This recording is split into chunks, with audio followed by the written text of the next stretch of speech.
everybody. Welcome to episode 102 of the Toys for Games podcast. We are recording this on a chilly Tuesday evening, January 10th, 2017. I am one of your hosts, Josh Brown. I am joined by the man himself, Jason Greer. Hi, Jason. Good evening, Josh. How are we doing tonight? Fantastic, my friend. Still recovering from a very long national college championship football game. Oh my gosh. What a game that was. It's fantastic. Did you see the article about like how commissioners are all coming out saying like the games are taking too long? No. Because the average this year was like 40 minutes longer than it was like 3 years ago or 5 years ago. Okay. Because the average college football game is now taking 3 hours and 30 or 3 hours and 40 minutes or something like that. Mm-hmm. Which it shouldn't be that long. And like it, granted, the refs are doing the best, and the injury player in and back and forth, but stuff is just like, just get the call right the first time. Sure. So is that what they're associating the time difference to? Is extra replays and stuff? I'm sure that, and I'm sure just other just random clock stoppage for different things. But it also feels like maybe the scoring is going up. Yeah, I would say which so. Stops the clock a lot more. Right. I don't know. But this and the Rose Bowl are both 4.5 hours long, and that's right. Freaking long. How much of it is also associated with like TV timeouts and stuff? Oh, absolutely. You don't really. I personally didn't realize how bad it was until I started going to games, and like you just sit there and it just takes forever. Sure. The players are just kind of wandering around aimlessly and like change of possession ones, like kickoffs. It's like you sit there and it's like, oh my goodness, this takes so long. Yeah, especially because like some they do like the quick, like it's just the other team comes out and it's change possession of 15 seconds, no TV timeouts. Sure. And then when they do have the TV timeouts, it's legitimately like 2 to 3 minutes. Yeah. Well, like even like in the NFL, like when they call like a 30-second timeout, I've never once ever felt like, oh yeah, that was 30 seconds. Yeah. Like, what world is that a 30-second timeout? There's at least 5 ads. Exactly. Each ad is 20 to 30 seconds, so I don't know where you're coming from with that, but yeah, it was a fun game. I didn't really have a dog in the fight, but I will say that it tickled me to see Alabama defeated. Yeah. They're the team that always wins.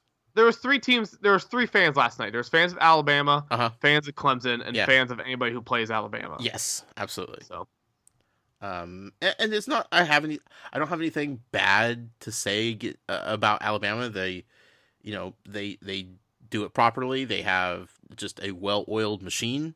Yep. Pretty sure Nick Saban doesn't sleep or eat or do anything that's not football related in his entire life. But I mean, like they get like the best of the best recruits, and like they play the game the way the game is supposed to be played. They never really have a lot of like off-field issues. They don't have dirty players or anything like that. They're just that good. So it's nice to see a team like Clemson, who you wouldn't point out as being like like the best team in the country, to come in when it seemed like the odds were pretty stacked against them. And there was a point where it felt like Alabama could easily just start running the score up on them. Right. And Clemson didn't allow that to happen. They kept fighting. They kept, every shot that they took, they had a counter to. And in the end, like, they won and Alabama lost. And it was a really good, like, it didn't end on a missed field goal. It didn't, like an unfortunate way to end a football game. There are plenty of those. This was just the better team that night won the game. Yep. Now I will say, we won't get into the pick play. First touchdown was a pick play. Yeah. Second touchdown, I will say, is not a pick play because I think the defense player took him down. Sure. Per se. But the onside kick at the end. Yeah. Risky. I don't think enough people paid attention to how ballsy that was. Because like I was trying to remember. No, I thought it was in the NFL. One of the two, I thought there was an automatic like 1 second runoff no matter what. Sure, I think that's the NFL. It must be the NFL. Yeah. But like, if they didn't get it or they touched it, That's an easy Hail Mary pass. It's an attempt. Yeah. You know? Yeah, they gave Alabama the possibility of having one last play. If you boot that sucker out of the back of the end zone, there's no way you're scoring 80 yards. Yeah. You know? Yeah. 40-yard Hail Mary pass? It's a possibility. Or just squib it, because by the time somebody catches it and falls down, that's your 1 second. Still a second. Yeah. So, the only way to, preserve that 1 second was to have literally somebody just fall on the ball. I didn't agree with that, but... No, but, they went for it. They're just like, no, we're not even going to give you a chance to touch the ball. And I think it worked because, again, nobody was expecting it, so they had exactly 6 of their players... No, yeah, Alabama was drawing up their last play, They're like, okay, we have 75 yards to go. How are we going to do this? And then they're just like, oh, wait, nope, sorry. Nope. So, good times. Sports is good. NFL sucked this weekend. I mean, let's just be completely blunt about that. College football over pros, man. It kind of made the need for having the wild card weekend feel like it didn't need to be there. Bad. Just there's a reason those teams are wild card teams, and it's just this weekend should be fun. Maybe, hopefully. Yeah, it's so funny because it's like after that, it's like, yeah, see how bad it is when you have expanded things. Oh, by the way, the World Cup's expanding by 16 additional teams up to 48. I saw so 2 teams out of the groups of 3 are gonna. How is that breakdown? So originally, it's a group of there's 4 in a group, and the top 2 advance. That's what it's been since '98. Yeah. Now there's going to be groups of 3, and the top 2 advance. So it's still the top 2, but they're just eliminating a team from each group. Right. Oh boy. And so it's basically going to be the teams get eliminated or the teams being added in. Jeez. Theoretically. Yeah. Like Uzbekistan is not going to get out of any group they're putting in. But they, on the flip side of it, obviously it's for money. It's whether they want to do it. Mm-hmm. Some people think this would be better because then now it's going to be a group of 32, and it's going to be single elimination from then on versus single elimination in the group of 12 or whatever it was. Sure. 16 or 12, whatever it is. 16. But in my opinion, I think what made the World Cup knockout rounds great is that they had that big group play. Granted, it's getting teams warmed up. You know what I mean? There's a lot of moving and time zone changes and stuff like that. And again, they're still playing 2 games versus 3, but one's going to be against theoretically a joke opponent. Sure. So I don't really know. Yeah, I mean, it still feels like we'll get the best teams to ultimately play in the knockout round. But at the end of the day, I hate it from the thing, but I know from my point, it's an extra 20 games I get to watch or something. So it's I'm okay with it from that side. Give and take sometimes. Give and take. The funniest thing I saw was which I think we've talked about this on the show before, those sticker albums people talk about. Have you seen the World Cup stickers? Okay, no, I haven't, but that makes sense. There's a company like Patini or something like that has been making these things for years, but it's just everyone around the world gets these little stickers, these sticker albums, and you buy blind bags of these stickers and you try to complete all the players from all the rosters, and it's been I don't know how long it's been going, but years, decades. Sure. So it's a hot selling thing every single year because the packs are $2-3 because they're just stickers, Well, anyways, somebody says today it's time to buy stock in that company because now they have all these extra teams, So someone was calculating how many stickers extra you have to buy and invest in something like that. So it's that company has to be making some money because now there's gonna be more stickers to be had. That's funny. I love how that's exactly where somebody went to with the whole thought process. Yeah. Collectors, man. I love collectors. And then on the flip side for the U.S., because then now they're talking about combining CONCACAF, which is our qualifying group, with CONMEBOL, which is the South American one. And so then we would be one giant qualification group, which only makes it easier for the U.S. to get in, which right now the disparity is getting bigger and bigger every single time. With the U.S. should really never, ever not qualify the World Cup. Right. But still, I don't want to get to the point where it's we just have to show up on a Tuesday and, put out half effort and still make it, Sure, yeah. What can you do? USA. World Cup. Game starting up in 2 weeks. Friendlies. It's the only time I really, really pay attention to soccer. Just 3 to Philadelphia Union players on the roster this time. Oh, how about that? They're playing January 29th, 4 o'clock Eastern Time against the great soccer country of Serbia. Okay. Sure. You never know. Never know. Never know. I mean, stranger things have happened. Miracles happen on ice sometimes, but whew, boy. Okay. Well, we'll check back in a couple weeks to see how the beginning rounds start playing out. We're here to talk about toys, specifically the Toys to Life genre. I'd like to thank our executive producer, as always, the magnificent George Torres. Also, I'd like to thank our show's sponsor, Devin Linchinski. You can find him on YouTube at youtube.com/user/DLASCH2. Jason, we have kind of a slow news week here.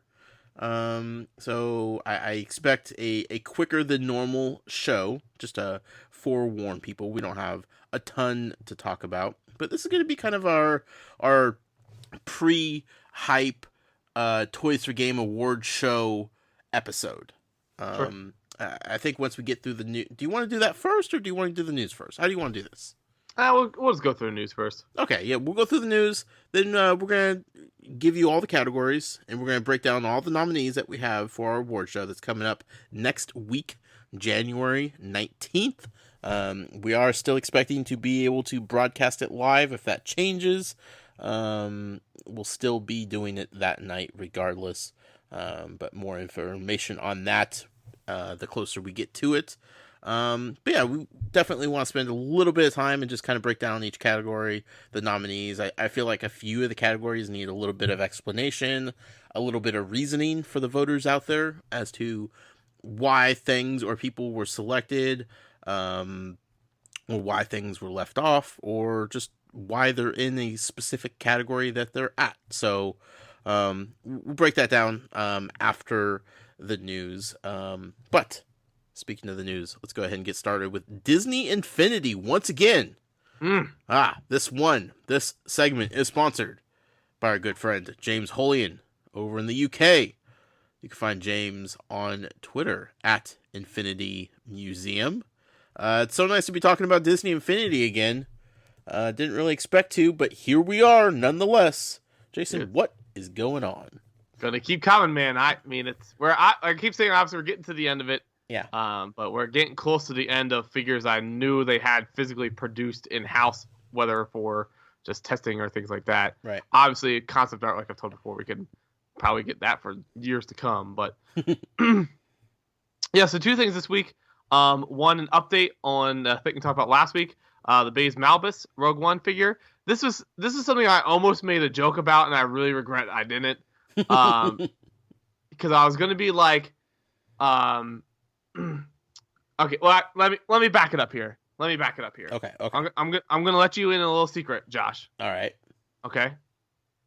This is top secret information that I don't like. I feel bad sharing on this podcast in case competitors are listening. Sure.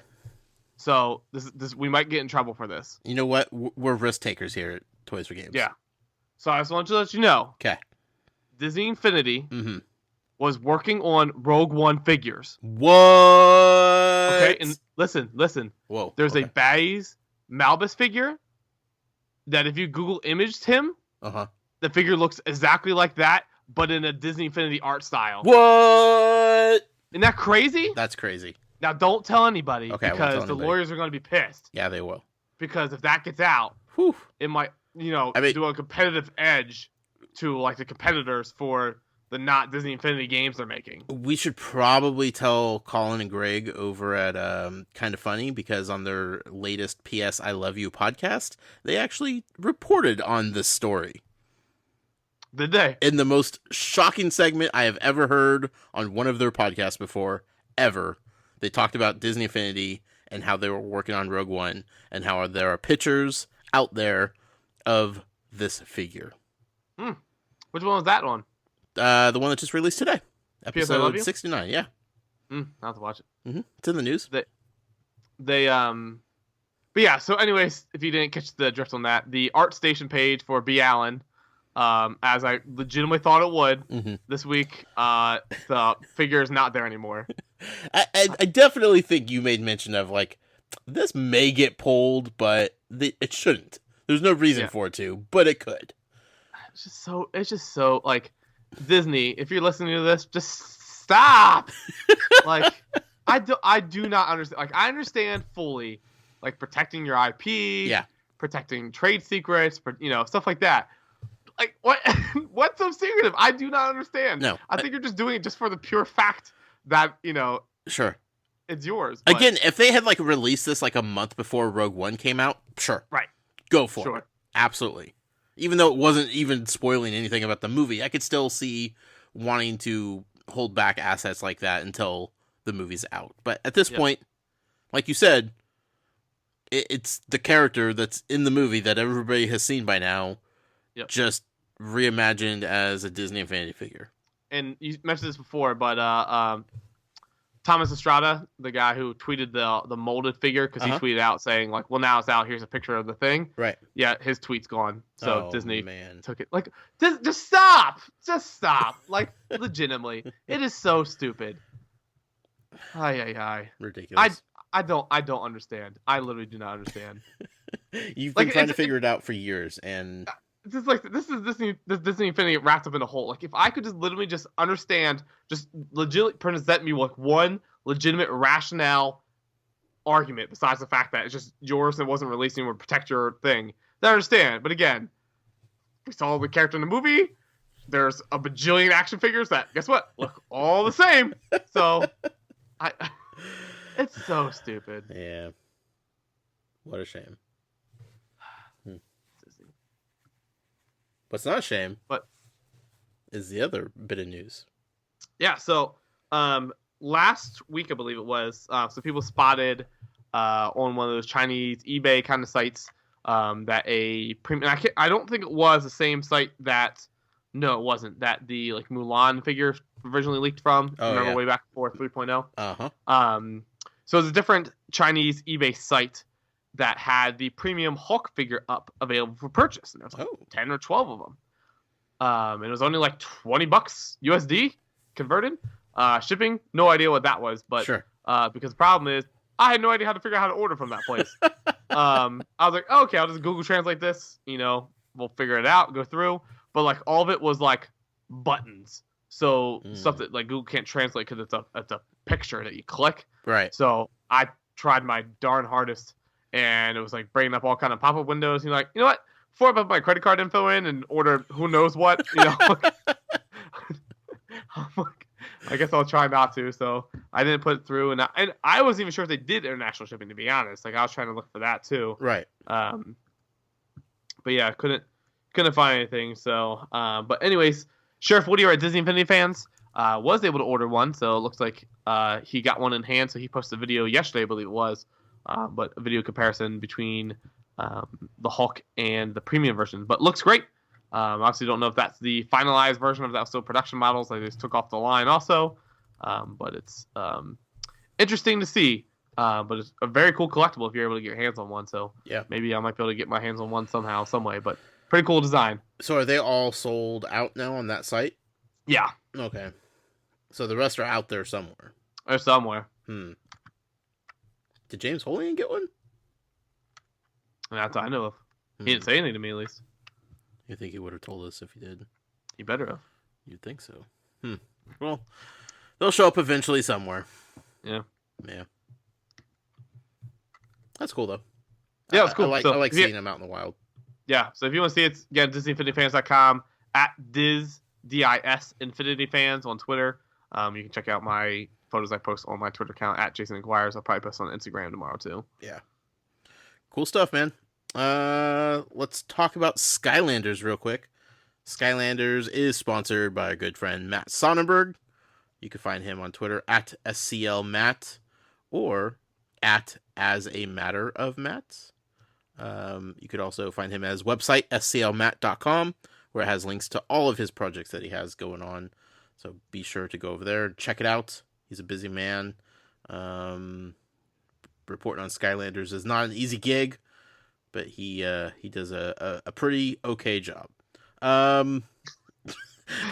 Jason, what's going on, Skylanders? I keep forgetting about that line. One of the best ones. I keep that in my back pocket every once in a while. They do a somewhat okay job. Oh my gosh. Shout out to Jason number 2. Yeah. What's going on, Skylanders? Yeah, so Skylanders here, Pain-Yatta did officially ship. So people are getting it in their hands right now, including co-host here, Josh, got his hands on his Pain-Yatta. It's in my hands right now, Jason. It's can't be any more in your hands than it is right now. No, it is so in my hands. So it's available still again, $19.99 in the dual pack. We think it will be coming in a single pack later on. Nothing confirmed for that, but don't risk the dual pack.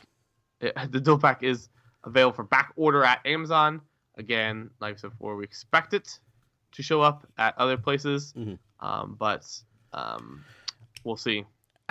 Okay, this figure is hefty, like it has some weight to it. Sure, which is phenomenal because he's a little beast, right? Mm-hmm. I am absolutely surprised that they allowed the spikes on his back to be as pointy as they are. Sure. Like remember the Astro Blast vehicle? Mm-hmm. Yeah, this makes that thing look like a child's toy. But like the texture of Pain-Yatta is the most remarkable thing I've ever felt on a Skylanders figure. Like you could feel each little piece of paper that's fallen off of him. The color is perfect. It's so pretty. His lollipop is phenomenal. It's a little wobbly at like where the stick connects to the lollipop itself. But that also is much like actual lollipop, so no argument from there. But like I love this figure so much, Jason. Like if I never get a chance to buy another new Skylanders figure, I'll be okay with this one being my last one ever. Sure. Like it is just that good,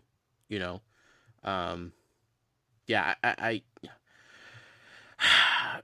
within our little community, there is some concern that with the possibility of a cancellation of Skylanders, that would prevent them from releasing the later waves of this game. Tide pool.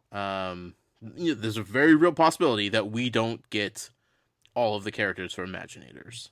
That sucks to think about, but there's a chance. But man, to have this Pain-Yatta, like I don't even care that I had to pay extra for the double pack, even though that Creation Crystal is one that we already have. Like I don't even care. Like I took that thing out and just threw it aside. I'm like, get out of here. This is just extra packaging. Just give me my Pain-Yatta. So I definitely implore people out there, order it from Amazon. We don't know if it's coming anywhere else. We don't know for sure if it's ever going to be in a single pack. Like, don't mess around with Pain-Yatta. Don't think that you could just pick it up later down the road, because don't do it. Just don't do it. So that's what I have to say about that. But yeah, so excited for that. So if you get it, be sure to tweet it in to us. We'd love to see your pictures of your collection as always. But definitely take a look. What is this? Are you playing Yu-Gi-Oh? No. What the heck is this? A cease and desist order from Disney? No. Mr. Nerd Dad on Twitter just tweeted me, said, I'm currently waiting on a less complete version of the Premium Hulk figure from the same website. But I guess it's from... Okay. But he tweeted a picture of the figure, so I was like, then how are you waiting for it to have it? But I think he means... Oh, so that's interesting. It's a different, not fully done version, maybe? Oh. Like, because the eyes aren't painted, because again, it was still in the production run. Sure. Who knows? They just stopped the machine. They're just and just stopped it as it's going through the whole cycle. It's canceled. Down. Pull it off the belt. They're all in little different phases of completion. That's exactly what you're thinking. Everybody leave. That's why reminds me, did you see what Cars Humanity did? No. For Christmas? So they are saying, the hole? No, that too. Okay. No, what they did for the Christmas workers. Uh-oh. So they wanted to pay. They get their stuff, and they're very open about that. They pay for stuff in China because it's cheaper for them to do it. Yeah. But they try to do it as humanitarian as possible. Sure. And so, anyways, they wanted to do paid vacation like they have for their own employees. Uh-huh. Well, anyways, Chinese doesn't really like the culture doesn't really have like a concept of paid vacation. Right. And I assume especially not at that level. Sure. So the company, there's no way for them to really adequately do it. The Cards Against Humanity bought like a week or two worth of production for them to produce nothing. That's so right. Like, yeah. So that's why they put it in so they could go and do whatever they wanted. So they Right. bought like nothing, but it was like some weird way. Yeah, I think they did that last year too. Yeah, the explanation was like they paid for stuff to be made so the manufacturing plant didn't have to close the stores and it lose money. Right. And because they were literally manufacturing nothing, the workers just got to go home and yeah. Still got paid but just went home. But like genius like, workaround. I just love like I was just looking at the meeting like, so can we just pay you to not make anything?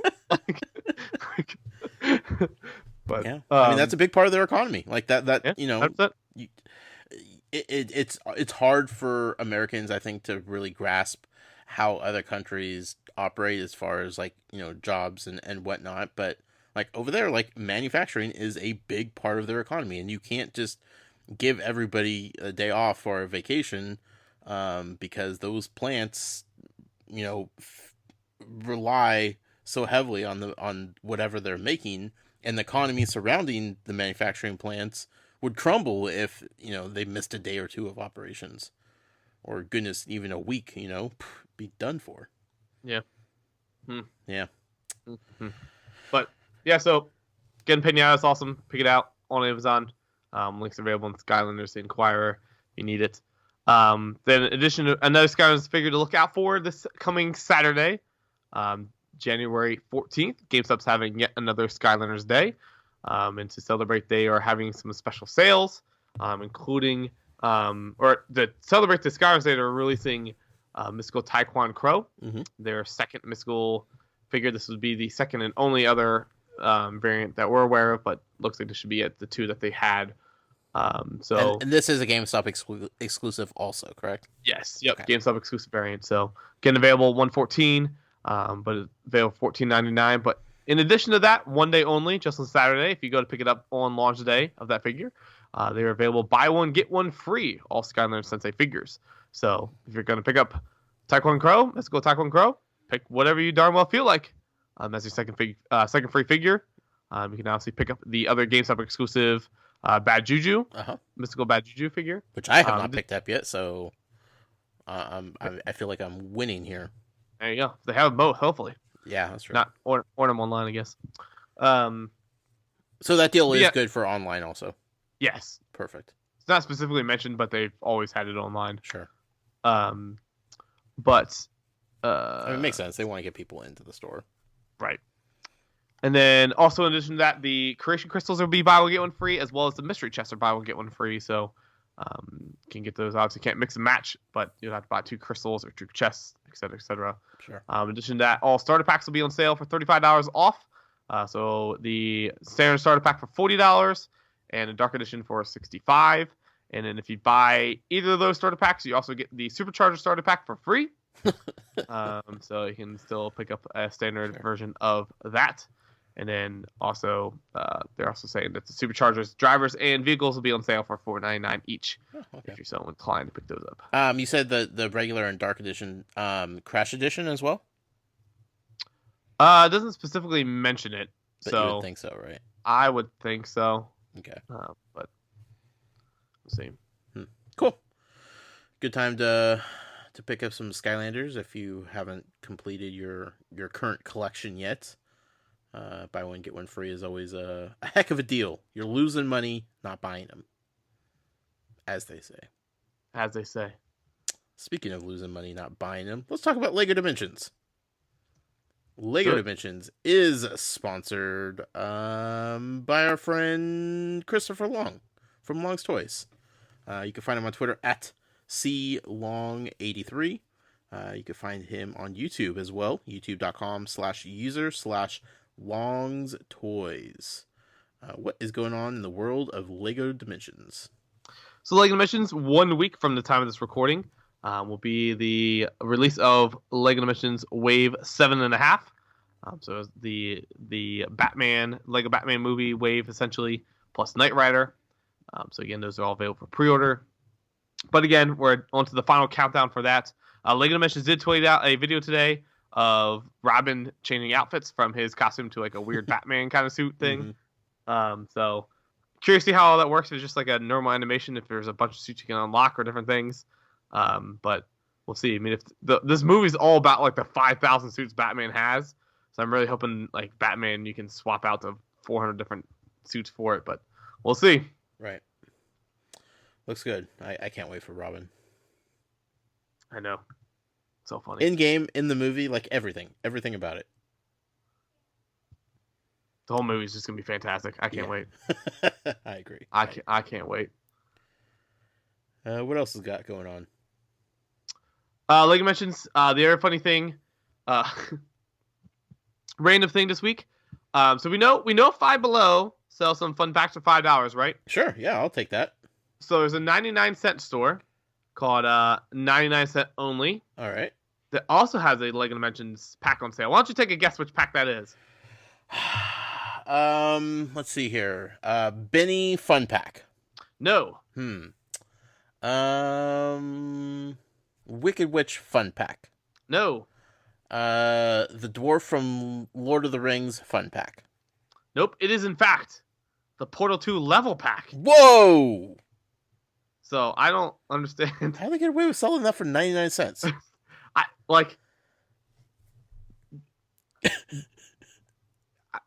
How much are they making on that? Because it almost feels like a box fell off of a truck near their store, and they opened up and they're like, "Dang, got these Lego Dimensions here. Throw them on the shelf." I mean, Lego, if you're just looking for someone to give them away, I mean, you can contact us if you'd like. We could definitely move some units of Lego Dimension stuff. But yeah, it's like the randomest one. Like I and don't that's know like one of the coolest ones too. Right, and that's what I'm thinking. As far as level packs go, I don't know where it sells. I could see it being the worst selling one, just because it's not as big as the other titles are. Depending on it, because not everybody's a Portal fan and know what it is, whereas everybody probably knows what The Simpsons is and what Midway Arcade, Back to the Future. That's true. Midway Arcade probably sold like trash. Yeah, I don't think they made many of those. No, I don't think they made a huge production run of that. Yeah, but so I don't know. I mean, didn't originally heard that they like oversupplied too, also in the Lego Dimensions pack, so this could still be coming back from that. But I mean, 99 cents, I'd buy like 10 of them. Just for the Legos themselves. There's a lot of exclusive pieces in that set. Yeah, absolutely. Just for the portal gun alone is worth 99 cents. The guy posted on Reddit was just like, I bought like 2. I would buy like 15. Yeah. You know? How many do you got? Because I have a 20 on my person right now. I'm walking out of the store with all your stock. I'll take this many. Goodness. Well, I mean, you said Texas. Do we know if it's anywhere else?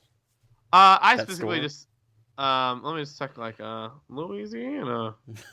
Is it part of a bigger retail 99-cent chain?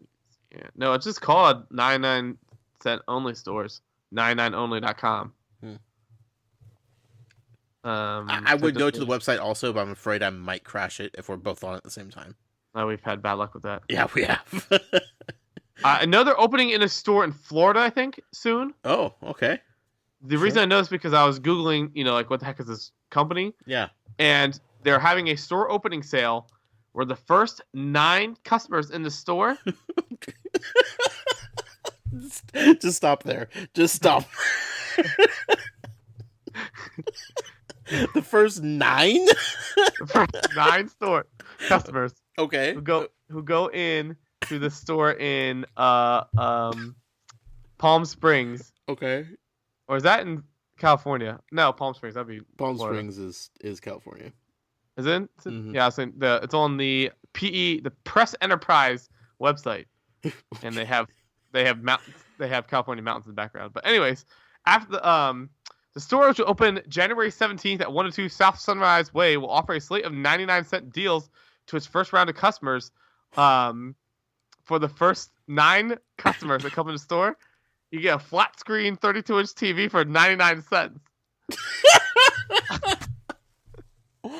Oh! And get ready for this. Okay. The next 99 customers will be able to purchase a scooter for 99 cents. Okay. The next 99 customers will be able to take home a coffee maker for 99 cents. Okay. The next 99 customers will be able to take home a digital camera for 99 cents. And then says, after the grand opening specials, others will follow suit in the next 3 days, including a 99-cent blender sale for the first 99 customers online on January 18th, according to the company. I feel like we're missing out not lining up for the store opening. I know. It's like, honestly, I'm like, I kind of like this company. We could totally be one of the first 9. I don't think... Well, maybe. I don't know. Palm Springs, though. That's a pretty ritzy place to live. Like, I don't know if those people are lining up outside a 99-cent store for a 32-inch TV. I just want to see, like, how bad that TV must be. It doesn't even matter. Like, it's a 32-inch... I don't know if it even says... It just says, flat screen LCD TV. It's probably like a 480p 32-inch. I would set that thing up in the little room underneath the stairs just to say that I got that for 99 cents. It's so good. Oh, my goodness gracious. Oh, there we go. There's no brand on it, obviously. Okay. I did find the initial flyer for it. Okay. The digital camera is a Toy Story 3 photo activity camera. Okay. Yeah. So high quality on there. Mm-hmm. Nice branding. I like it. Oh, here we go. Wednesday was the is the blender first 99. Thursday you get a George Foreman grill first 99. Okay. Friday it's a mini sewing machine first 99. Sure. Yeah. Then they have. Okay, so amazing deals, everyday great values through January 20th. 18 count large eggs, 99 cents each. Is that 99 cents per egg, or is that 99 cents for 18 of them? Because there's 99 cents for 18 of them. Do not buy those eggs. I'm getting ripped off. Do not buy those eggs. They're like pineapples 99 cents, and man, they got all kinds of stuff in here. Well, good on them. Good on them. Always appreciate random little Lego Dimension sales like this that just pop up in the weirdest places sometimes. Indeed. Let's switch over to Amiibo here real quick.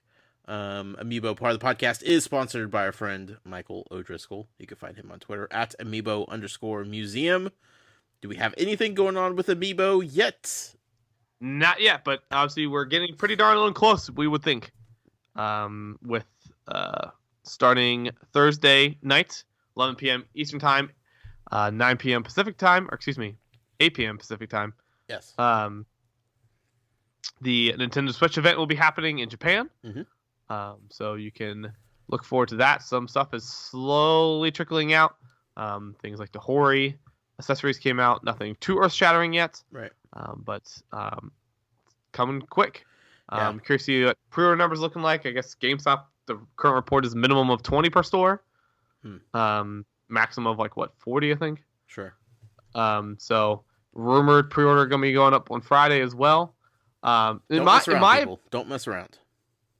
Yeah, my opinion though, curiosity of it is, I think since Nintendo will be busy, but this is happening so late at night, I'm curious how many people will actually know. That's the pre-orders could be live on Friday. Sure. So, I mean, obviously the hardcore gamers are going to be there, but just the general, that's where I think it's going to be. Because again, the general hardcore gamer that's going to be following this is the minor section. Right. So then, when they call GameStop, hey, I watched this on the local news at noon, and oh yeah, we saw our pre-orders this morning. What the crap? I didn't even know this was a thing. Sure. So who knows? We'll see how they handle it. I'm worried but excited. So excited. I'm so excited. Are you still watching it at your brother-in-law's? Yep. In the big old projection? Big old projection. Man, I saw that picture. That looked extremely crisp and clear. Yeah, Is it as good as it looks like in the photo? Yeah, 100%. Wow. I was like, because when he said he wanted to get a projector, I'm like, see, projector's kind of crap. Yeah, see, I kind of think that same way. Like, it's going to distort the picture, you know? Right. And so, it's a Wii U game that we played, Mario Party, or Mario whatever we're playing. But it's like 135 inch he has on the screen.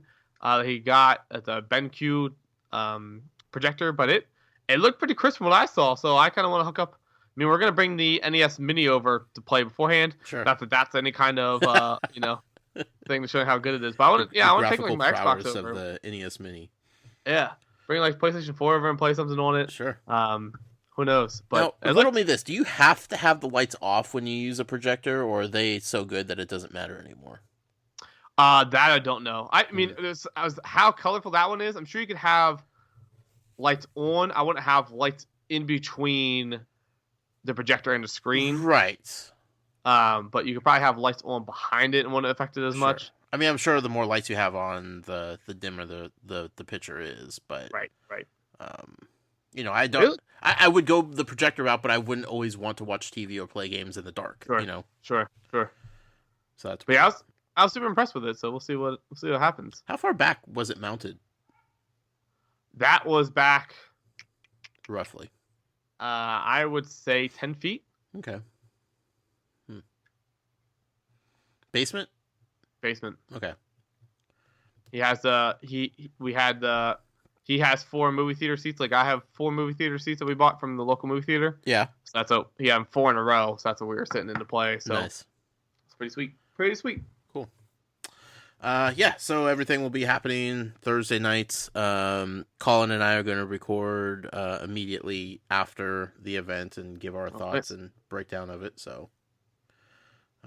Should be extremely fun. We're hoping to get some Amiibo news from it, of course. The main focus will definitely be the Switch, but there's a good chance that Amiibo has a little segment in there, so we'll see. We'll keep it posted. Finally, we have a little bit of Lightseekers news to talk about.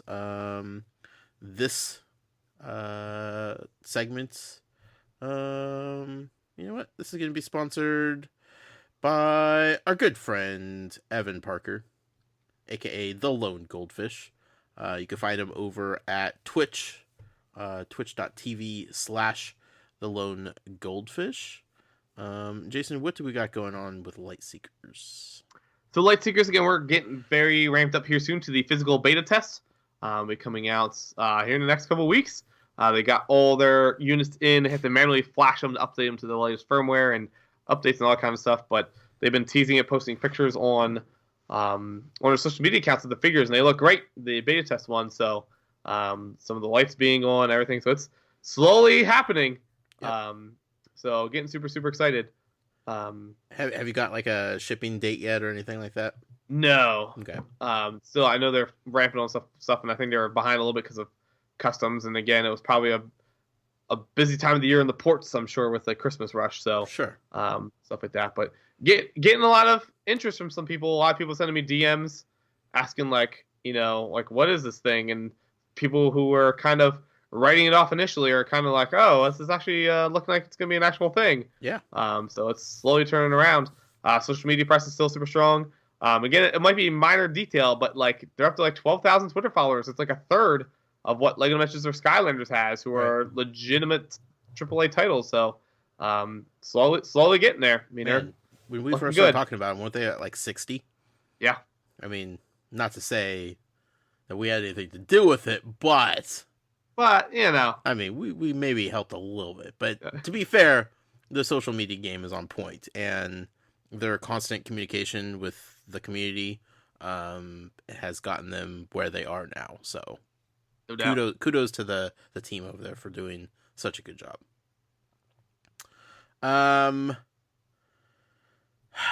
It's time, Jason. Let's do it. It's time to talk about and break down the upcoming second annual Toys for Games Awards.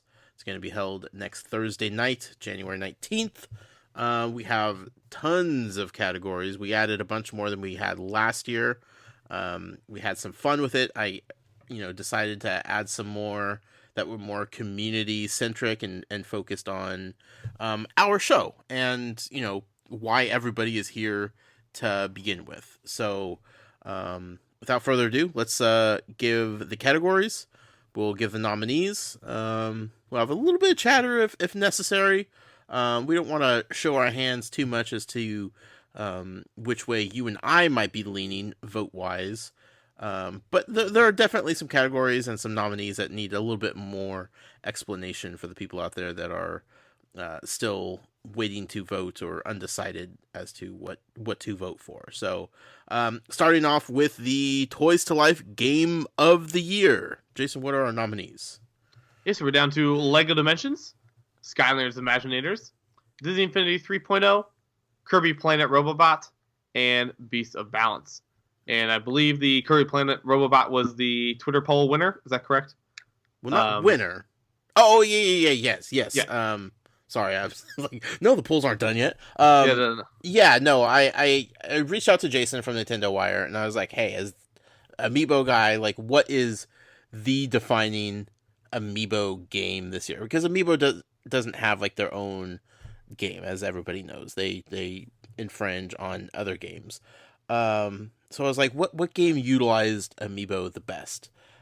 He wanted to go Shovel Knight, but Shovel Knight came out the previous year.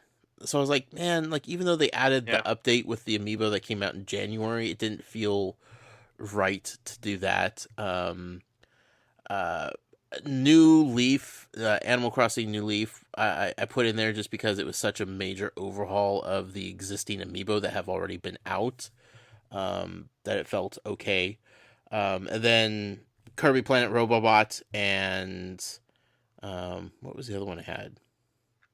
Mini Mario and Friends. Yes. Amiibo Challenge, which I personally liked, but left that up to the community out there, and the community decided that Kirby Planet Robobot was the best Amiibo game of the year for this category. So that's how we came to that conclusion for that nomination. So we'll see how it does when the final results are tallied, but it definitely feels like Amiibo has an uphill climb when it comes to getting the prestigious Game of the Year award. Yep. So for now, I mean, who knows what 2016 may hold, but 2017 may hold. Next category is the Skylanders Figure of the Year. What are the nominations? Yes, Skylanders Figure of the Year. We have Crash Bandicoot, Starcast, Chaos, Chain Reaction, and Double Dare Trigger Happy. Mm-hmm. It's gonna be an issue. Oh, go ahead. No, I was just gonna say that. I mean, it's gonna be interesting to see what goes down. Obviously, we got some new designs this year, like all new designs of figures. Mm-hmm. So interesting from that. Obviously, we got Chaos, which people have been clubbing for since day one. Yep. And then Crash Bandicoot, which has been people's wild dream since day one also. So it's going to be an interesting poll. Yeah.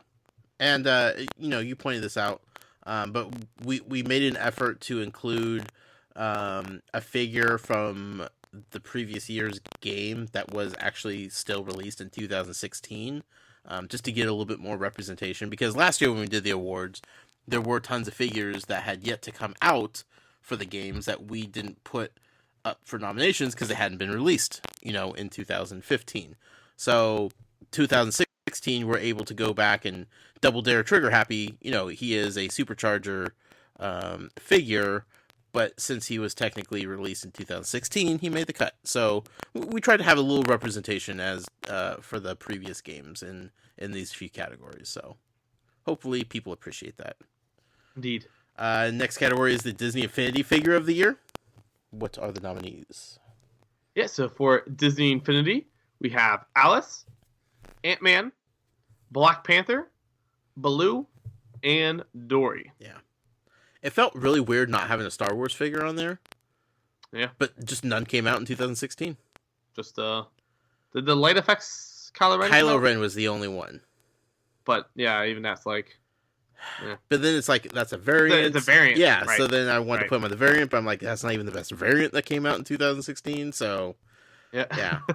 But it was definitely weird.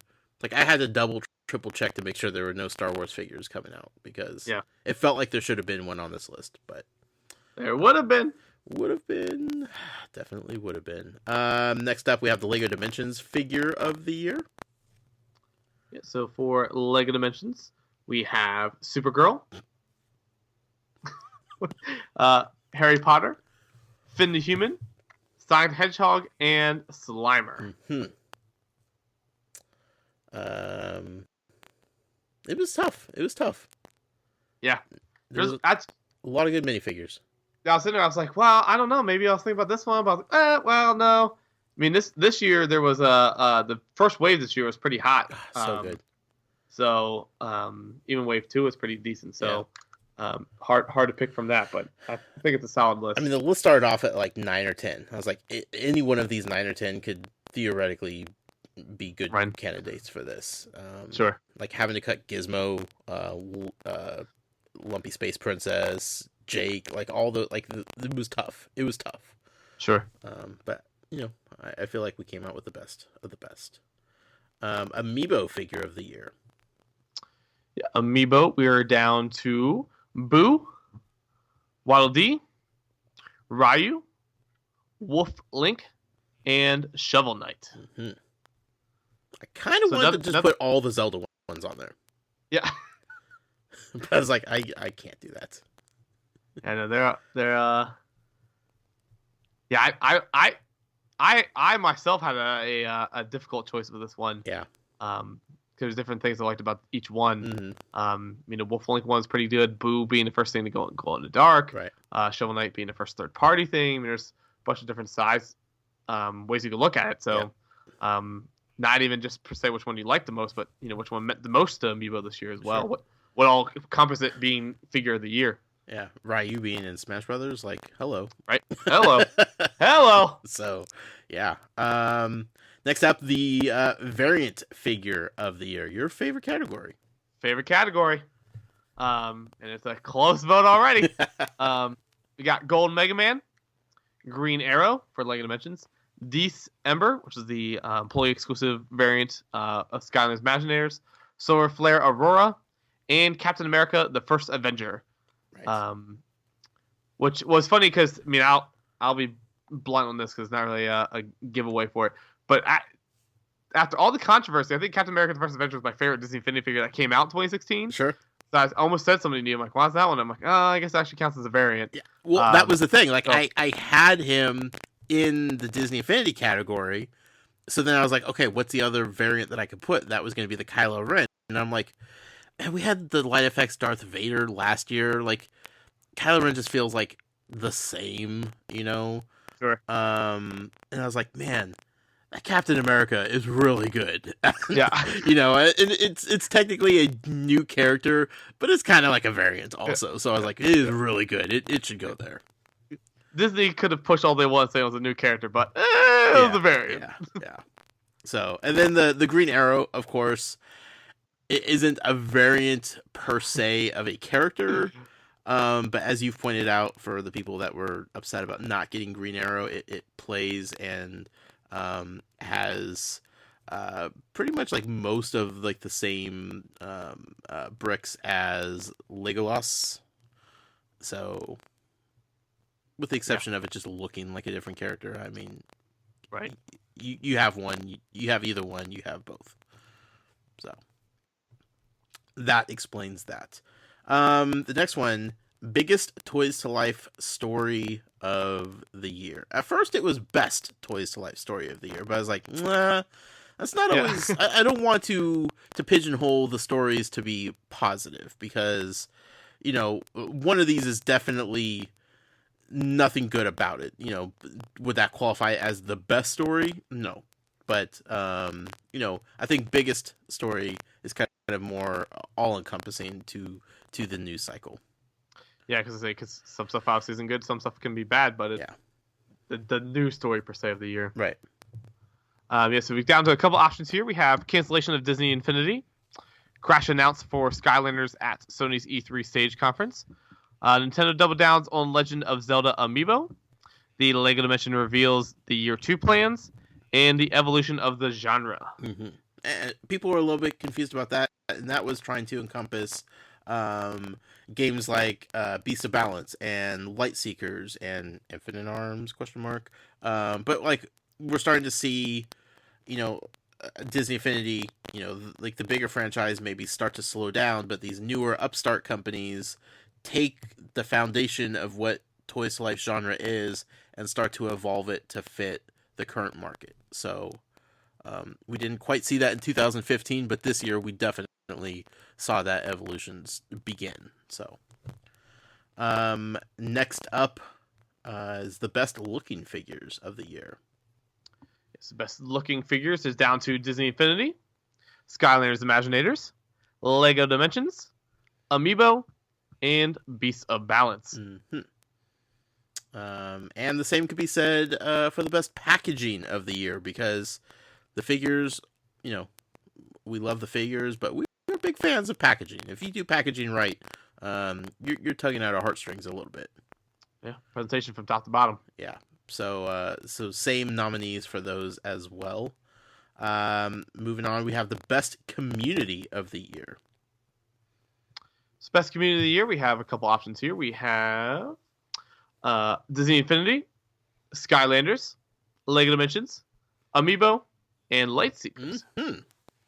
And again, you kind of referenced like how much they have grown on social media just, since their announcement of being a thing. And they have legitimately built a community without releasing anything yet. So they were definitely worthy of the nomination for this.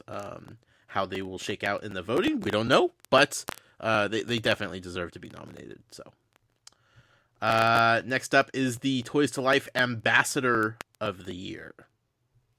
Yeah, so we have Greg Miller from Kinda Funny, John Vignacchi of Disney, Andy Robertson from Forbes, Dan Reichert from Giant Bomb, Griffin McElroy from Polygon, and Brandon Jones of Easy Allies. Mm-hmm. Last year I was hesitant to put anybody that worked for a company on this list. But I feel like John Vignacchi went above and beyond what his job duties were to push Disney Infinity. And because it's canceled and, because he's not hawking Disney Infinity anymore, and because he won the Superstar of the Year award last year, I felt like what he did continually up until the day the cord was pulled on it was worthy enough for him to make this list. Of course, Greg Miller, everybody knows about Lego Dimensions. Andy Robertson, our friend Andy, who continuously reports on all the Toys to Life franchises, but even the up-and-coming ones like Lightseekers and Infinite Arms and that kind of stuff. So he has his nose to the grindstone when it comes to being a proper journalist when it comes to that kind of stuff. Dan Reichert from Giant Bomb has talked about Amiibo more than pretty much any mainstream game journalist I know. And that's because at first he despised the thought of Amiibo, but he has fallen in love with them, and he has collected them all. He also might single-handedly be responsible for the existence of a Waluigi Amiibo. Mm-hmm. Because at WrestleMania, he was there very close to ringside, and he held a giant sign that said, Waluigi Amiibo, please. So you could blame that on him. Griffin McElroy from Polygon, he started this little web series where he reviews Amiibo by putting them in his mouth and tasting them and seeing how well they fit in his mouth. It's a very funny spoof on basic YouTube reviews, unboxing videos, yeah, that kind of stuff. Really good. And then our friend Brandon Jones from Easy Allies, who continued doing his Toy Box Tuesdays. Was that what it was called, right? Yes. Yeah. I don't think he still does them, but no, he ended. He just last week or 2 weeks ago. Right, was his last one. But I mean, he was still doing them. He was still pushing. He was a big proponent of Toys to Life, specifically Disney Infinity. So that is why all these people were on this list. I feel like it's going to be super competitive when it comes down to it, but had fun putting together this list. Next up, the community leader of the year.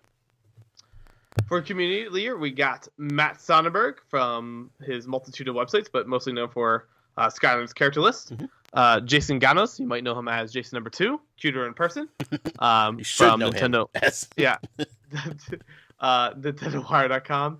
Our friend over at Infinity Adventures. Forget his nickname that we called him. What did we call him? Bob is sticking out in my head, but that might be too generic. I can't remember. Yeah. But yeah, so they over there on YouTube did a bunch of stuff. We had them on the podcast as well as checking out. Always see all their awesome Disney Infinity content there, so you can take a look at them. Ken, of course, our community manager here on Facebook, does a bunch of stuff for us over on the Facebook group, and of course Lauren over at Nintendo Wire as well. Yes. Yeah, good stuff going on with this group. Social media account of the year.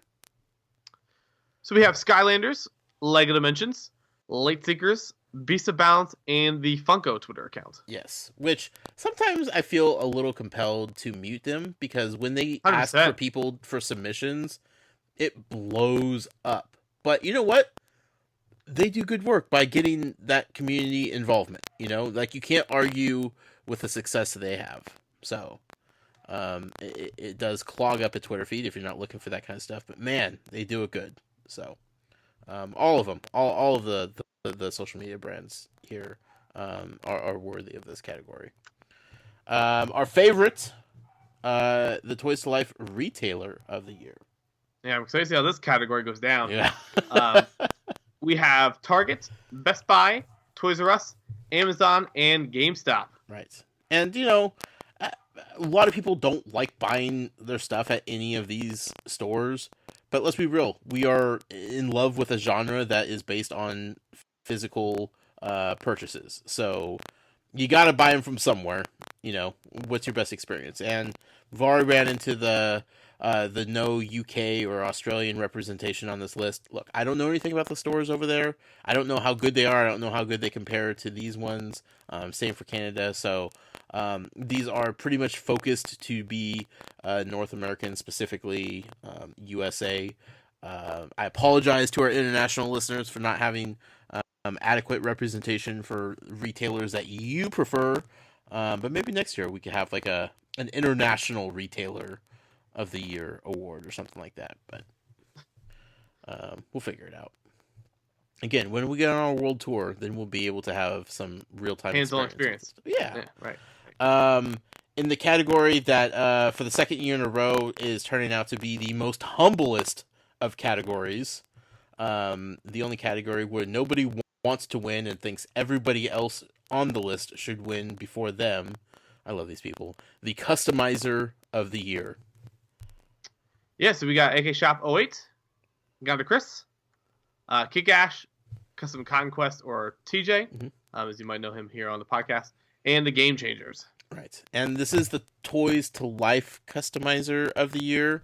You know, our friend Evelos does amazing work with like Funko Pop figures and whatnot, but kind of he transitioned from doing Toys to Life into like Funko Pops and that kind of stuff.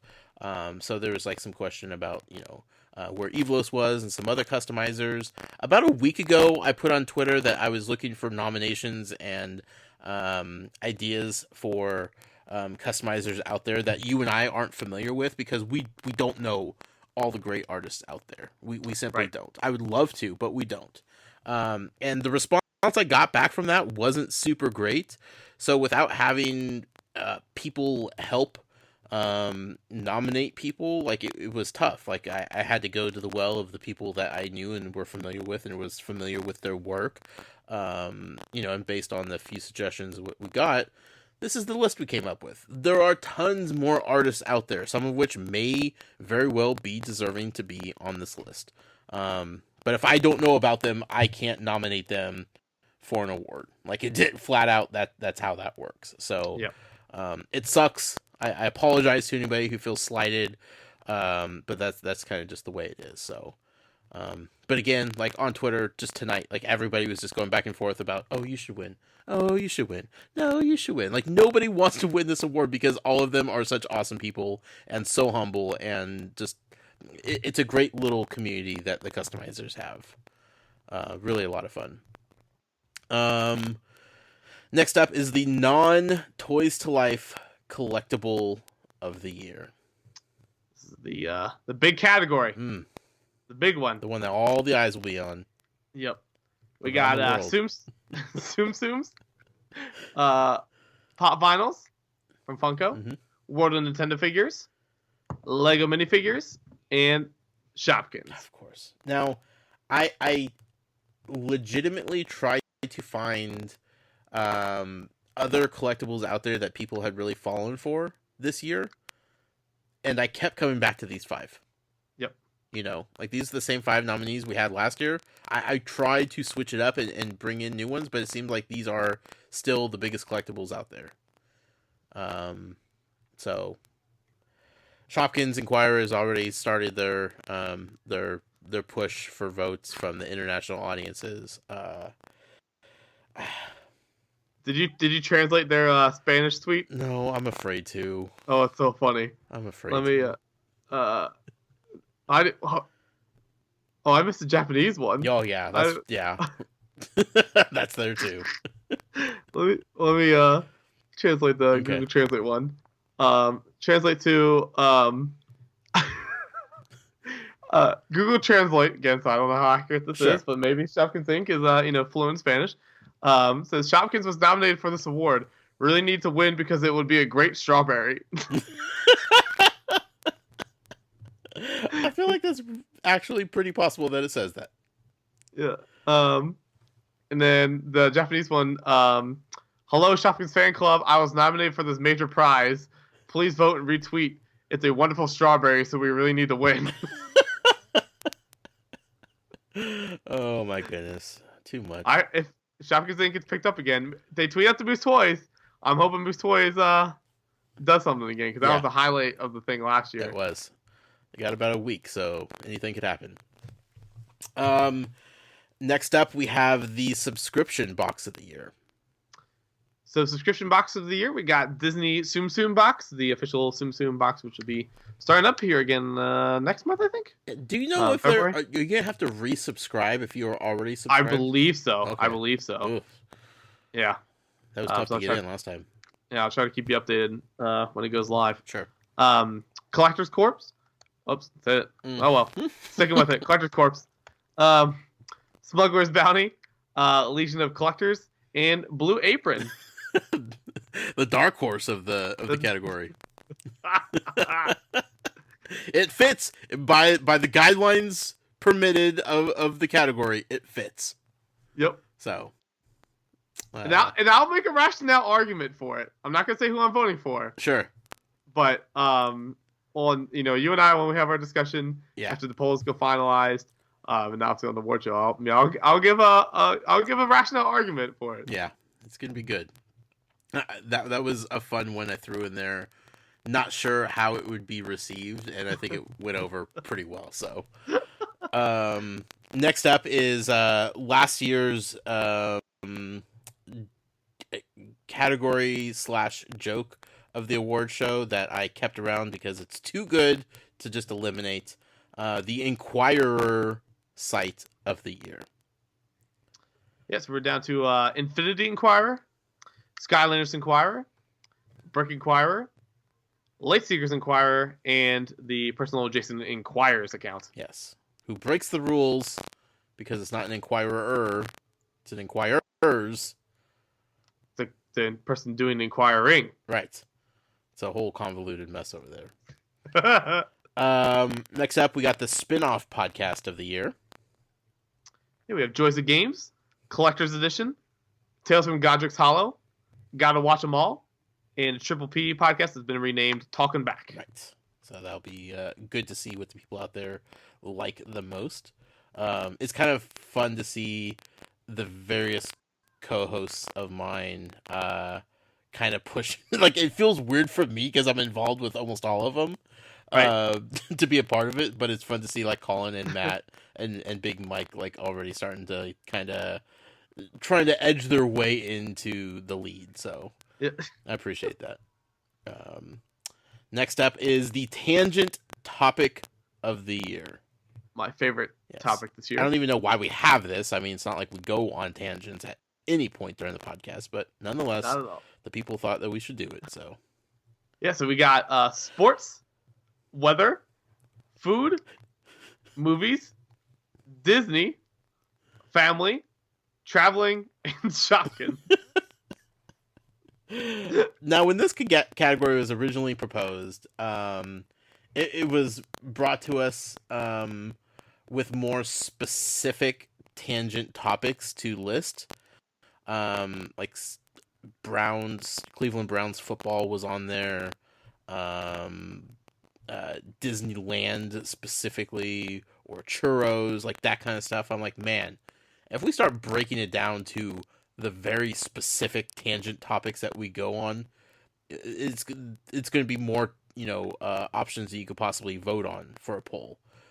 So I tried to make the categories vague, or the nominees vague and kind of break it down into that terms. But yeah, like I said on the limited edition, I'm so curious to know how people are going to be voting. Are they going to be voting for their favorite tangents that we go on, like what they most enjoyed listening to? Are they voting for what they think that we go on the most? Are they voting for what they think we enjoy talking about the most? Like, I don't know how people are voting in this, and it's going to be a fascinating case study to see which one wins and why people went that way. Sure. So we this is us getting analytics of our audience here. Secretly, or not so much anymore. Next up is the interview / guest of the year. Originally I wanted to put just interview of the year, but then I included like the / guest because I really wanted this to be more focused on the guests themselves, like the actual people we had, and not try to sound too pretentious like we did such a good job at interviewing these people, this is why it's the best interview.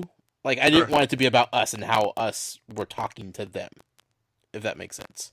That makes total sense. Yeah, I wanted to be about the wonderful people that we had on. So, what are the nominees? We got a long list here, so everybody stay with me here till the end here. We got Matt Sonnenberg from Collection Crossing, Greg Miller for Kinda Funny, Alex Fleetwood for Sensible Object, Christian Spicer for DLC Podcasts, Brandon Jones with Easy Allies, Patrick Klepek, now with Waypoint. The time we did was with Kotaku. Yep. Jason and Lauren with Nintendo Wire.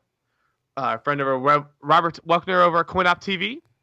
Started a new, shout out to him real quick, started a new channel. Mm-hmm. Talking about how to organically grow your social media accounts. So kind of thing, talking about his expertise in the field. So definitely go check that out. Yeah, really if cool. you're interested in that.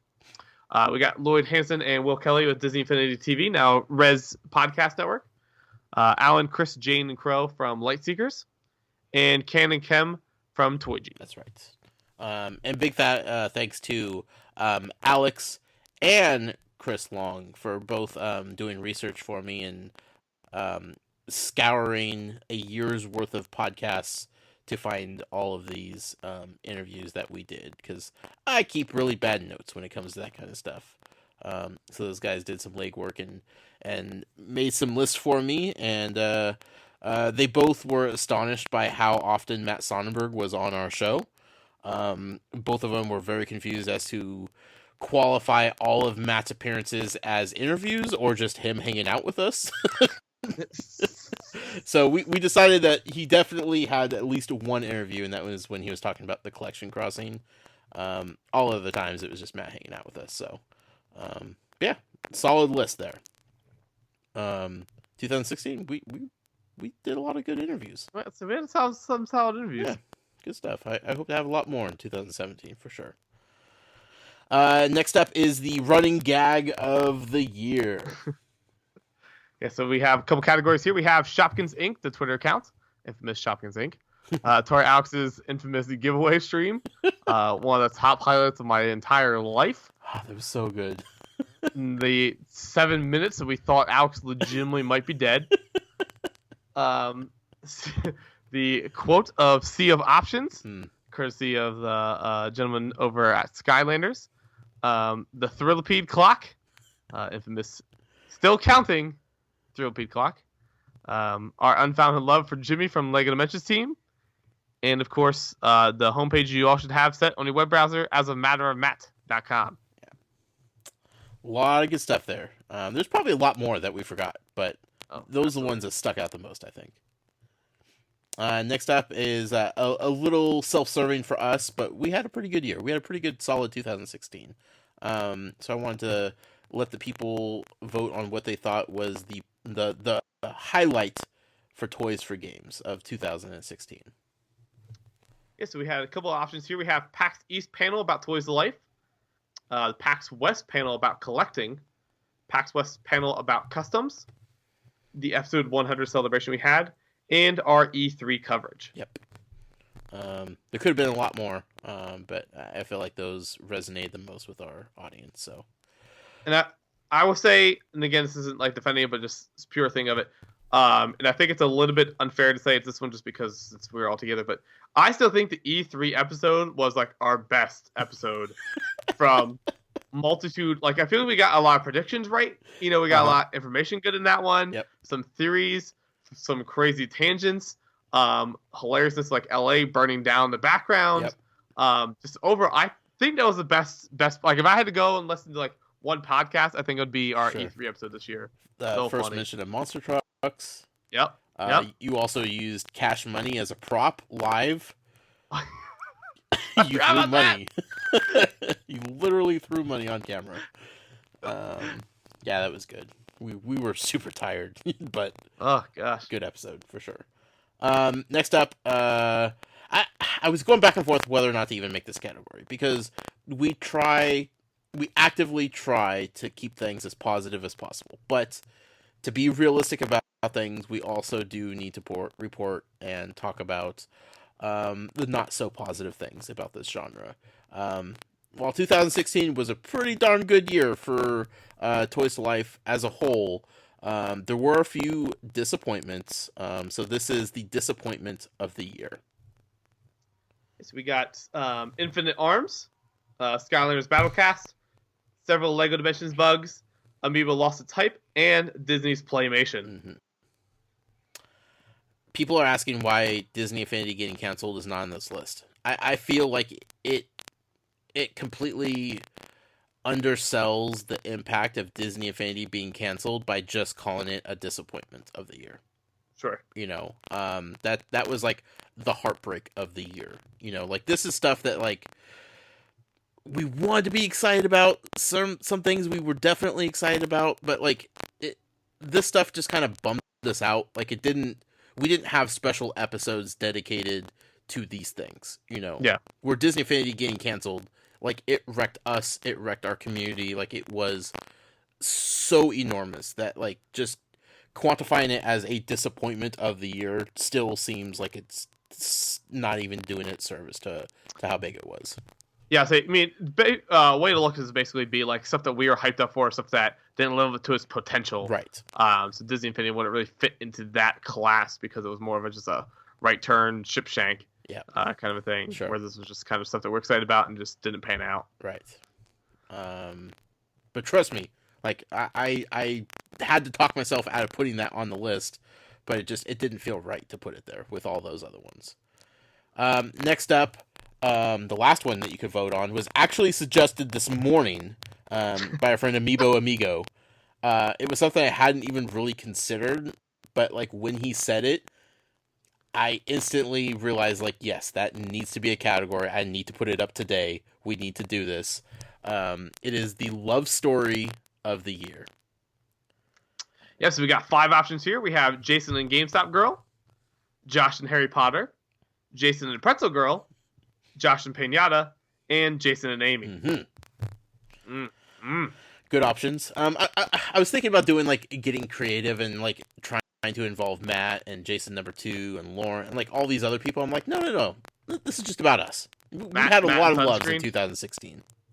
Yeah, Matt and Sunscreen I definitely had on like the potential list. But then I feel like I would have to release the photo for it for context, and then it's just going to go down a rabbit hole none of us want to go down.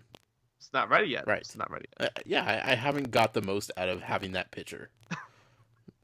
Matt has not paid me adequately for it yet, so. And then finally, much like last year, we are giving away the Superstar of the Year award. Last year, we awarded it to John Vignacchi from Disney Infinity. This year, we are awarding it to... You'll have to find out. Dun, dun, dun. We will not reveal it until next Thursday, January 19th, when we give that prestigious award away to the Superstar of the Year as far as the Toys to Life genre is concerned. So it's going to be a lot of fun. Again, January 19th, we're planning on doing it, broadcasting it live on YouTube like we did episode 100. Everything should be a go with that, but you never know. Things could happen. But we definitely have some surprises. Wow, I'm having a hard time saying that word tonight. So it's going to be a really fun show. We are also going to be reading the hypothetical futures that you guys are coming up with for Jason and I. Several have been emailed in. Podcast at toysforgames.com. If you want to write out a couple paragraph or so hypothetical future of what you envision the next few years or decades for Jason and myself looking like, and the Toys for Games brand and community, we would love to hear what you got. We encourage humor. This is kind of your chance to roast us a little bit. So have some fun with it. Play around. Don't hold punches. Like, just go for it. The top selection that we will read, we have agreed to give away 5 figures of your choice.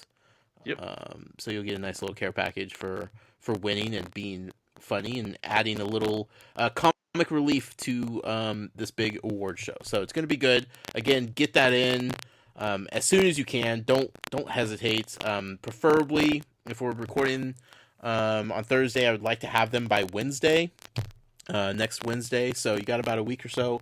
Again, make it funny. Don't stress too much about it, but have some fun with it. Be creative. And if you want to include friends of ours like Matt, Jason number 2, Lauren, etc., feel free to do so. But mainly see what you got for Jason and myself. It's gonna be fun. All right. Well, let's while we're on this train of awards, let's go into the community question. The response of the week this week is going to get a mystery box with 3 or so hand-picked, curated items in there. Always a lot of fun for people that get those. The question this week is, what is at the top? Nope, that is not. Nope, that is wrong. Nope, I forgot to update that. You did all the show notes, and then I just assumed that was the right one, and no, that's bad. My bad. What do we got? Let's see. I'm gonna have to go through Twitter. I get it here. I'm scrolling. Yeah, I tweeted a lot today. All right, yes, settle down. Here we go. Which of the categories for the Toys for Games Awards was the hardest for you to vote on, and why? Yes. A lot of good responses. Jason, you want to go through those? Yes. So we got Doodles and Toys says probably disappointment of the year because there were so many of them that were all saddening. Then Sky mentions asks whatever happened to Infant Arms was hype for that, and as you said, nobody knows. Sadly, that's part of the reason why they're disappointed. Long's Toys is Disney of the year because they're also great. James Holland choosing between As a Matter of Matt and Power Gamer tweet was like picking a favorite child, so I had to get my wife to vote for as well. That's fair. Cancel each other's votes. I like it. Best community of the year because this community as a whole is the best. That was from BDK. Atari Alex with 3 tweets, of course. At least they're on time this time. spin-off podcast because I love the Clark edition, but it's been 5 months since the last one. We're sorry, okay? We're sorry. But Gag of the Year was the hardest. The Shopkins giveaway was fun and traumatizing. But the Thrill Peak Clock is great. As a Man About the Com was hilarious, and Shopkins Inc. is a comedic genius. So that's the most stacked category in my opinion. I like it. Jeff Grimes, 23, non-toys to life collectible of the year. My mouse hovered around Shopkins for far too long. Fortunately, I came to my senses. HSJ the third, Harry says, Toys to Life Community of the Year, because I think they're all great people that work hard to do amazing things. Did I say that right? Yep. Community leader of the year? Okay. Mm-hmm. Sorry, I thought I said something wrong. Nope. Adam Tuttle says, honestly, the toughest decision I've had to make all these years is the love story between Jason and Amy and Josh and Pain-Yatta. This is love. It's close. It's close. I apologize to Amy in advance for her losing. Andres Toro says, Game of the Year. I didn't know if I should pick the game that I had the most fun with or the best use of toys in life. Toys in game. Lego would have won, but year 2 didn't work for me. Too many glitches. So what was left was Kirby, Disney, Beats and Bounces. All 3 of these delivered quality experiences, but I picked Kirby because playing the game with the UFO and Smashability made it much more fun for me. But if Disney or Beats and Bounce wins, I'd be happy. Sorry, I tweet so long. No and see, like that's part of deciding the game of the year. Is there are a lot of factors that go into it. You know, it is what game you had the most fun with, what had the most quality gaming experience, the best use of toys in the game. Like there's so many components to it, and that's why last year was so hard picking a winner. So I totally feel him on this one. Yeah, and then we have Grizzly Knox saying best community of 2016 because really we are one huge family. And then finally, William Thorndike, Red Eye 070 says 2016 spinoff podcast of the year because they're all so good. Mm-hmm.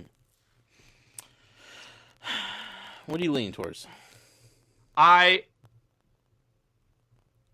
was leaning. There's 3 I was leaning towards, like initially.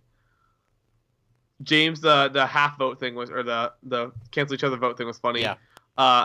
Tori Alex almost gave it to him as pity vote because his. Sure. But then he also, mentioned the category that he's also nominated in. Right, sure, yeah, sure. Yeah. But although they might be a little bit disqualified for the long tweet, I did appreciate Andres Tero for the explanation for why that's a category. And, again, taking the thing seriously versus just saying, like, oh, I like this, click this. Right. So had some explanation behind why such a category and for taking it seriously. So I'll say Andres Otero. All right, Andre. So get a hold of us. Get a hold of me on Twitter or email or however you want to do so. Shoot me your address and I can get you a mystery box sent your way. As always, thank you all for responding to that. It's a lot of fun. Again, just getting more analytics about how you guys are voting and how you're not voting and that sort of thing. So don't worry. I'm not creeping on you too much. Just a little bit. Just trying to know the audience a little bit better. Nothing wrong with that. Finally, we got a couple emails here, Jason, before we wrap up tonight. First up, this is from Ben Anderson. It says, hi, I am a longtime listener but never emailed before. So I've always been a longtime shopper at GameStop and really enjoyed the experience, but they did something that really annoyed me. Right after Christmas, my friend and I went to buy some games and Skylanders. Their website that said that they had certain Skylanders in and Pokemon Sun, but they had neither actually in stock. Now, I understand the system might not have caught up, but it was kind of annoying. Then I went to buy Disney Infinity 3.0 pre-owned on PS4. I already owned it on PS3, but wanted the upgrade.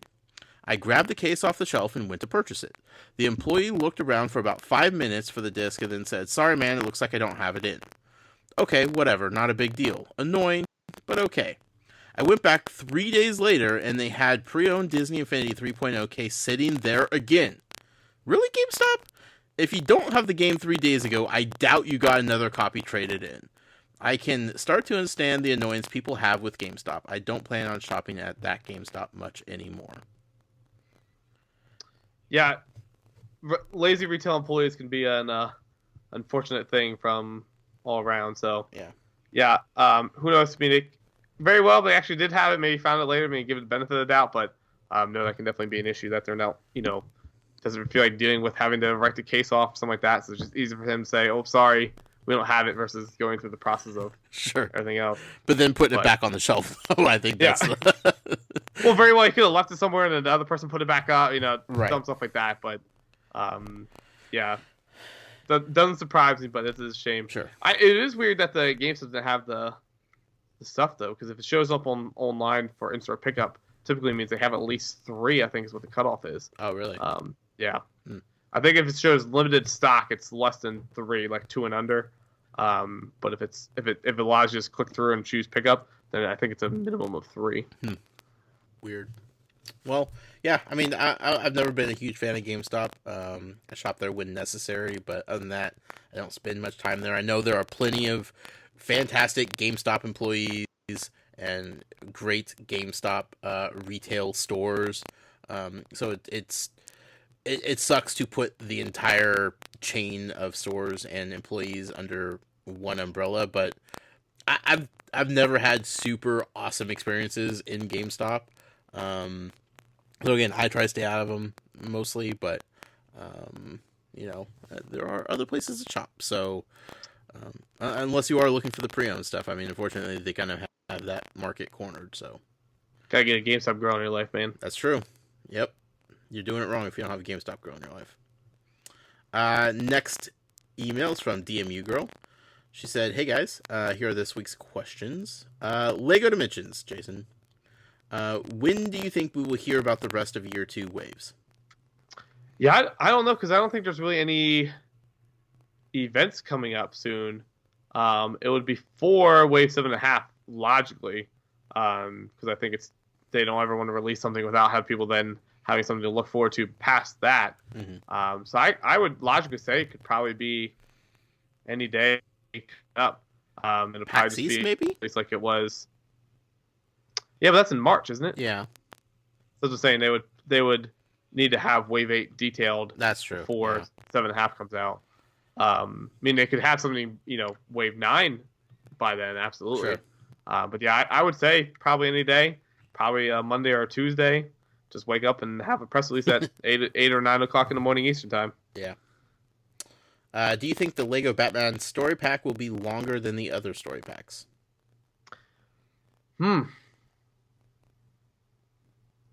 don't know. Probably about the same, right? Yeah, I would say so. Maybe it'd be a little bit less. I don't think the Lego Batman movie is going to be that plot driven per se. Yeah. That feel like they need to have a bunch of different levels to explore, but I could be wrong. Who knows? Mm-hmm. Movie's gonna be. Don't take that as thinking the movie's gonna be bad. I think the movie's gonna be fan-freaking-tastic. Yep. But we'll see. Do you think Wildstyle or other Lego movie characters might appear in the Lego Batman movie? I think so. I don't think necessarily like full-blown cameo. Right. But I think they'll be there somewhere. I mean, if they have the Daleks in the background already during the trailer, sure, which have no relevance whatsoever, I definitely think they'll show up at some point. And then conversely, do you think the Lego movie sequel will reference the Lego Batman movie? Absolutely. Yeah, they have to, right? On that. I mean, like, I just hope there's a big surprise moment. Yeah. Like, spoiler alert, it's from the first movie from however many years ago. Like when Star Wars showing up, like nobody would have guessed that happening. Yep. So man, I forgot that. I totally forgot about that. Dude, it was so funny. Yeah. Yeah. Good stuff. And then she sent a last minute addition to that set of questions. What alternative costume do you most want Robin to have? From the movie trailers, comics, etc.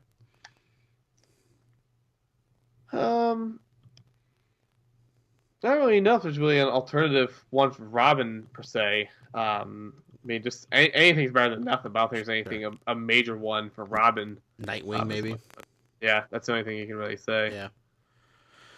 And then one question regarding Lightseekers. Do you think the purple bat glide pack and purple sword might mean a third playable character? Oh, absolutely. Definitely. No doubt in my mind. Yeah. Which, can't wait for that reveal. Can't wait. If it leaks, you know where to find it. finally, we have an email from Atari Alex. Dear Josh and Jason, if you could change one thing about the Toys to Life genre, what would it be? For example, lower prices for figures, higher quality figures, better games, less toxic communities, etc.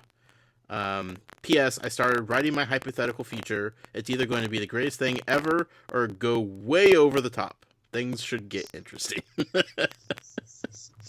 I expect nothing less from you, Alex. Can't wait. So one thing you would change, Jason? I would say for the genre itself, none of them feel fully. I mean, besides maybe I guess you could make an argument for Skylanders.